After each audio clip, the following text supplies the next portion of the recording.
Green Drinks is a free event for green-minded people just interested in learning more or to network and make friends. Each month we have 3 different speakers from an environmental charity, a green company, or people just starting a green project or promoting some kind of environmental idea. Do join us. London Green Drinks is the 2nd Tuesday of each month. It's free and it starts at 6:30. Do come along. Cheers. It's just a general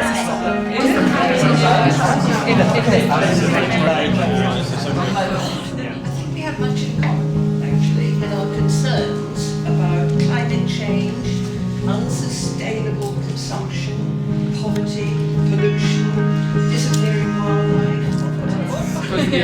I think it's just great to be in a somewhat more intimate space where you can kind of have a real chat with people. And it's just great to be around like-minded people as a whole and have like a chill evening like this where you hear some great ideas, you get some creative juices flowing, and then a lot of the time, because everyone is interested in the same sort of sectors that you are, it's things that you can apply to what you're doing without it necessarily, even if they're completely different ideas. So, Green Drinks for the first time today, which has been brilliant. I think it's excellent. I listened to a very interesting speaker and I came along to meet more people. I really enjoyed meeting people from all kinds of green backgrounds. Really interesting. And a lot of varied viewpoints, so you don't just hear the same thing over and over again, which is quite interesting. Just not what you used to be confirmed by the thing. So definitely come along. Road trip, what is it? Well, a few years ago when I was studying for my Master in Energy Management at a French business school, small and medium-sized solar projects across the Middle East, I joined the sales team. And whilst in Dubai, I was still trying to plan this In March of this year at the Influx Trust Hackathon and in collaboration with the United Nations, and we'll talk a little bit more about what happened at the hackathon. But the idea was originally inspired by a video I saw on YouTube called The Story of Stuff. Has anyone seen that by Annie Leonard? Yeah. So it addresses the current producer-consumer model, which is laying waste to our natural resources and harming the environment, causing serious human suffering. So we believe that the economics is the key driver behind conspicuous consumption and poor production practice. And if we can shift buying habits, we can break the supply and demand chain, guiding the marketplace towards more sustainable. The alternative's as good as that, because buying lots of stuff is like there's lots of forces enabling us to do that and encouraging us to do that. That's my name, Harfiyah after Haleem. Or Harfiyah Haleem. Look as hard as you can, everything around you, the ground tells you to do. So however hard you look, you'll never fathom the full subtlety of God's creation. Three things. What the Christian scriptures, which of course in the first bit are Judeo-Christian scriptures, have to say on the environment. Then I'll look at the history of Christian practice actually on the environment, which may be something else again, as we probably can say about all religions.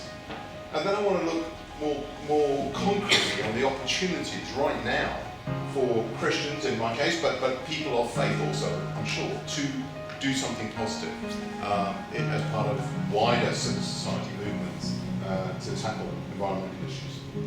I do think there are huge opportunities, as well as obviously a very big need for all sectors of civil society to kick in very fast before it's too late on both climate change and on biodiversity, habitat issues and so on. And we need the faith groups, I think in particular, for reasons I will explain, to kick in. It's not that they're not, but actually if you look at the gap between what the scriptures actually say, what faith groups often say they believe, and what is actually happening, what they're doing, it's a huge gap, let's be honest. Yet throughout much of Christian history, Christians have interpreted that as he came for us. He didn't come for the forest, the pandas, which is not what it says. It's just some of the things we put around it, investment, advice, partnerships and leadership, and that's what to us were kind of some of the real fundamentals of making stuff happen and making If this is friendly. So some people are going batteries. Yeah, but like also the policy making Some of it. London Green Drinks! Yay! That was a lot of syllables. It's really good fun. London Green Drinks! Really good to be reconnected again with like-minded people, learn lots of things that are in your neighbourhood that you didn't know are happening, things about the community, bringing people together, bringing interaction. The fertility rate in Nigeria is currently 5.6 little babies. Well, some little babies are wonderful. 5.6 is rather a lot. Think of all those 15-year-olds. Boom. That's representative of what can happen and why we could be inundated with people. There is, of course, some emigration out of the country, but not much. Some countries have tackled this splendidly and managed to bring their fertility rates down. And I would sort of quote, for example, Thailand, which had a big campaign years back, did a splendid job. India, which has struggled and struggled with a huge population, which is about to overtake China as the biggest. But they've managed to keep their fertility rate now down to 2.4, which is pretty bloody good going. Replacement, by the way, is 2.1, just so you know. Contraception, family planning needs to be provided in many, many, many areas where it doesn't exist. It is estimated there are currently 214 million women of childbearing age who have no access to modern contraception. 214 million women. Think how many babies they could have. What's more, it's no good just dishing out the condoms.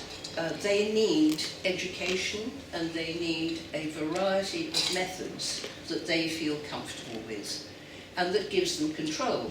A woman, you may be astounded to hear, cannot easily control use of a condom. Say you were born in, I don't know, 1985. Take a random date, why not? That's about here. Since you were born, the population has grown that much if you were born in 1985.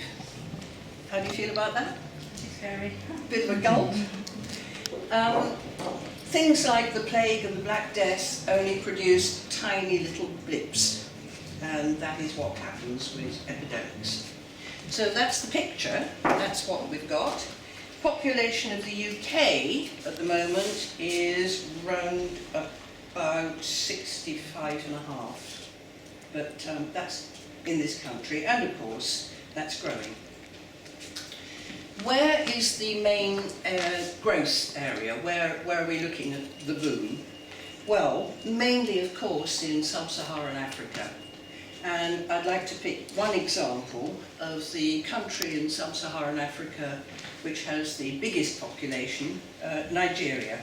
So, I've said sub-Saharan Africa is the big boom, and this may lead you to think, well yes, we're saying it's their problem. Not a bit of it. It is our responsibility very much too, because we are all big, big consumers and big, big polluters. As you all know, and this is what you in Green Drinks are probably battling with, but that is the problem in the developed world. And so in the developed world, it's important for us here to think about the number of kids we produce. The UK, here in this country, we import over half our food and animal feed. Over half comes from elsewhere. We are not sustainable. Take an example of carbon emissions, which obviously affects climate change, something I think we all care about. One American is responsible for 40 times the emissions produced by a Bangladeshi. So you can see the impact of one American versus one Bangladeshi.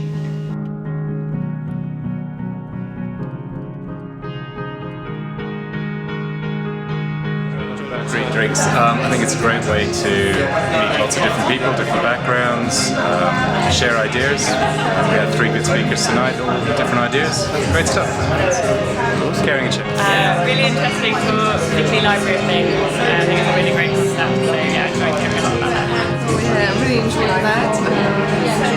Conversations and all the ideas as well. I knew about green drinks from Beijing, and then after I moved to London, I recently looked it up and saw that it was a good one too. And it's always interesting to come to green drinks. It's always that people doing interesting projects and stuff and sharing their ideas and experiences. So yeah, I've enjoyed it. Yeah, it's great to meet like-minded people for a drink and hear about interesting projects. See what potential opportunities you might get from the connections you make. London Green Drinks! So what did you enjoy tonight? Yeah, it's great. London Green Drinks! London Green Drinks! London Green Drinks! London Green Drinks!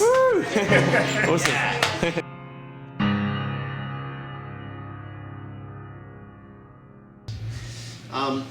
Basically, this idea, it's a social. Sorry, just let me clear my notes going. It'll never work. See what happened there? I was going mental. It's all the magnetism in the room. You recording all this, right? Yeah, I'm upset.